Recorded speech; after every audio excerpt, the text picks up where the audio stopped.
Assalamualaikum warahmatullahi wabarakatuh. Sebelum kita mulai masuk ke bab 1 ya tentang sistem penerangan, terus sistem sinyal dan wiring, alangkah baiknya kita pada pertemuan kali ini akan membahas terlebih dahulu ya dasar-dasar dari pembacaan wiring. Nah, yang pertama itu kita akan membahas terlebih dahulu lambang komponen listrik ya yang nantinya kita akan pelajari di wiring diagram. Nah, yang pertama kita akan mempelajari itu sumber listrik ya. Nah, ini sumber listrik itu ada dua ya, baterai dan generator. Nah, baterai ini adalah sumber listrik yang arusnya itu jenis arusnya adalah DC ya. Nah, ini adalah lambangnya ya, lambang dari baterai ya. Nah, ini adalah lambang baterai 6 volt ya. Kenapa ini 6 volt? Karena lihat di sini ini ada 3 sekat ya, 1 2 3, yang mana satu sekatnya itu bernilai 2 volt. Jadi karena ini ada 3 berarti tinggal 2 dikali 3 sekat ini berarti 6 volt ya. Nah, ini sumber arus yang kedua. Sumber arus yang kedua adalah generator ya. Ini adalah simbol kelistrikan dari generator ya. Bapak ulangi, kalau baterai itu arusnya adalah DC, kalau generator adalah AC ya. Ya, DC itu searah, kalau AC itu bolak-balik. Nah, selanjutnya kabel ya. Ini adalah nah ini kabel ya, kabel massa. Kabel massa ini adalah simbol kelistrikan dari kabel massa ya. Nah, ini selanjutnya adalah kabel persimpangan. Ini ada dua buah jenis ya dari gambar kabel yang tidak berhubungan. Bisa digambar seperti inilah ya, seperti ini. Bisa juga yang cara kedua ya. Tapi ketika kalian menggunakan salah satunya harus konsisten. Jadi dalam satu rangkaian tidak boleh digunakan dua jenis ini. Jadi kalian harus memilih salah satu ya. Apakah mau yang ini gambar pertama atau yang gambar yang kedua untuk kabel yang tidak berhubungan. Nah, ini selanjutnya ini adalah simbol ya dari kabel yang berhubungan. Lihat di sini antara persimpangan ini ada ditambahkan titik. Nah, ini berarti menandakan kabel tersebut berhubungan. Nah, selanjutnya lambang kelistrikan dari saklar ya atau switch. Nah, ini yang pertama adalah simbol dari saklar satu arah ya. Saklar satu arah ini hanya bisa bekerja ketika digerakkan ya. Digerakkan misalkan klik satu kali kunci kontak, klik. Nah, ini tidak bisa kembali lagi seperti semula kecuali kalau kita putar lagi ke posisi off. Jadi hanya on dan off ya, diputar satu kali atau ditekan satu kali. Nah, berbeda halnya dengan yang kedua, saklar tekan ya. Ini ketika kita tekan tek ya. Nah, ini akan terhubung, tapi ketika kita lepaskan ini akan kembali lagi ke posisi semula ya. Nah, ini akan posisi ke semula secara otomatis ya. Contohnya adalah tombol klakson dan starter ya. Ini adalah saklar tekan. Inilah simbol kelistrikan dari saklar tekan ya. Selanjutnya saklar tekan tarik ya. Ini bisa ditekan, bisa juga ditarik. Nah, contohnya ini ada di switch rem belakang ya. Ini digunakan di switch rem belakang ya. Selanjutnya saklar dua arah ya, saklar dua arah. Nah, ini nanti si saklar ini bisa bergerak kedua arah, bisa ke kiri atau ke kanan ya, sesuai dengan keinginan si pengguna. Nah, ini digunakan pada switch lightning ya, atau switch lampu kepala ya, lampu kepala, atau juga ada di switch lampu sen ya. Selanjutnya, nah, ini lambang dari koil ya, koil atau kumparan, bisa disebut juga dengan lilitan ya. Ini simbol kelistrikannya. Nah, ini yang selanjutnya simbol kelistrikan dari lampu ya, lampu seperti ini, satu filamen ini berarti ya, lampu satu filamen. Selanjutnya ini adalah simbol kelistrikan dari dioda ya. dioda. Nah, contohnya adalah regulator rectifier. Apa itu regulator rectifier ya?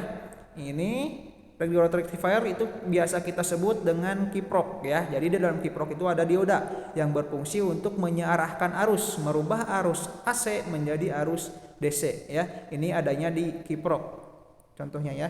Terus selanjutnya ini adalah simbol kelistrikan dari ignition coil atau coil ya.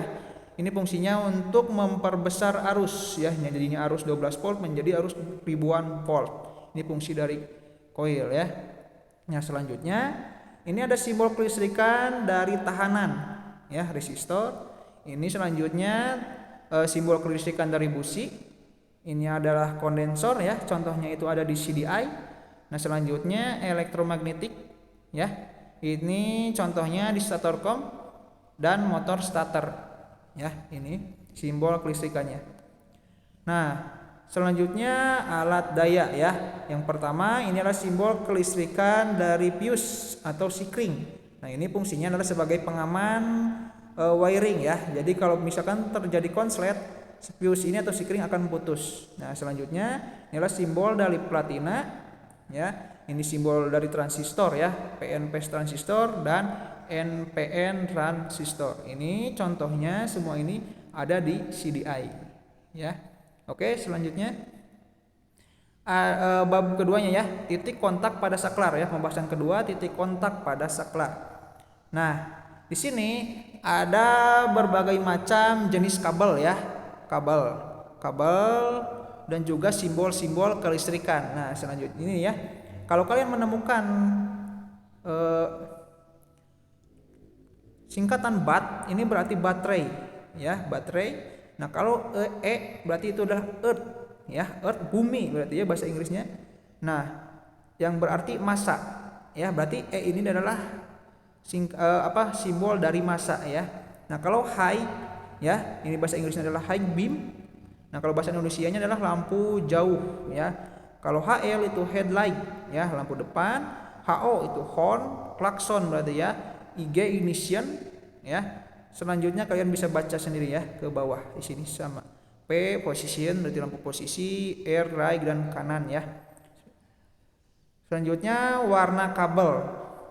Ya, sini ada juga warna kabel ya, warna kabel yang ada di sepeda motor Honda ya. Nah, di sini yang pertama itu ada B besar, L kecil ya, atau B. Ini bahasa artinya adalah black ya atau hitam. Nah, di sini ada B besar, R kecil berarti brown, coklat ya. Terus BU, B besar, U kecil ya, atau bisa juga L.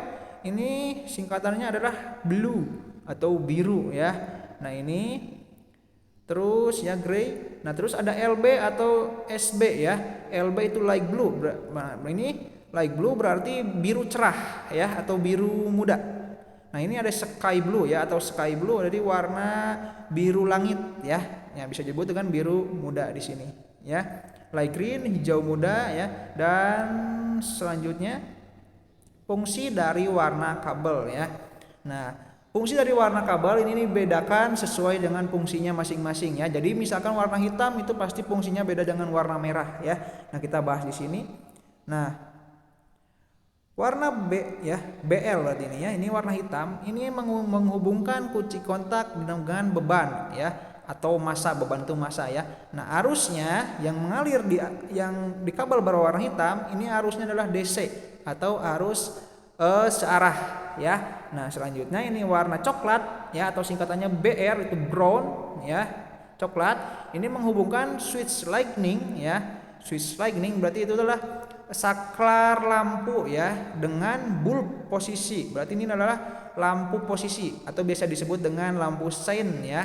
Terus ada panel dan tail light atau lampu kotak. Nah, ini arus yang mengalir ke kabel berwarna coklat itu arusnya adalah AC ya.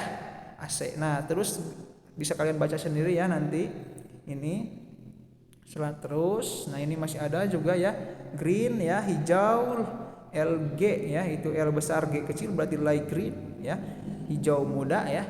Nah, ini bisa kalian baca sendiri, pelajari sendiri ya. Nah, di sini arus yang mengalir ya, ada DC, ada AC. Kalau DC itu searah, kalau AC itu arus bolak-balik. Arus DC itu berasal dari baterai, kalau AC itu berasal dari generator ya. Kalau kita biasa sebut itu dari spool sebenarnya. Nah, selanjutnya ini masih ada ya. Ada BL garis miring Y, berarti warna hitam strip Y ya. Lihat di sini contohnya, warna hitam dominan ya, ada garis kuning ya Y. Ini juga sama, red black ya, kabelnya dominan merah tapi ada strip kecil warna hitam ya, red black. Nah ini ya tinggal kalian pelajari nanti ya, baca saja di sini. Selanjutnya singkatan dari warna kabel ya, sudah kita bahas tadi ya, ini singkatan-singkatannya. Nah, ini ketika kalian sudah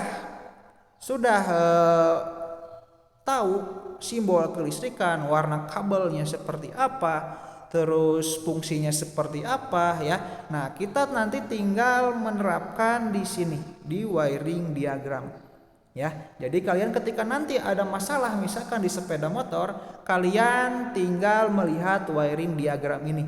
Contohnya lihat di sini ya, dari motor starter set menuju ke motor starter ini langsung ya. Terus set ke sikring ya, ke sikring, terus ke sini adalah relay ya, relay dan seterusnya. Nanti kita akan bahas lebih lanjut di sini ya. Nah, jadi intinya ketika kalian sudah tahu simbol kelistrikan, warna kabel dan fungsinya, insya Allah kalian tidak akan kesulitan mempelajari wiring diagram ini ya. Ini berarti lebih lanjut ini ya. Nah, untuk pembahasan kali ini cukup sekian ya. Berarti kita nanti pertemuan yang akan datang kita lanjut ke sistem penerangan, sinyal dan instrumen ya. Sekian untuk hari ini. Assalamualaikum warahmatullahi wabarakatuh.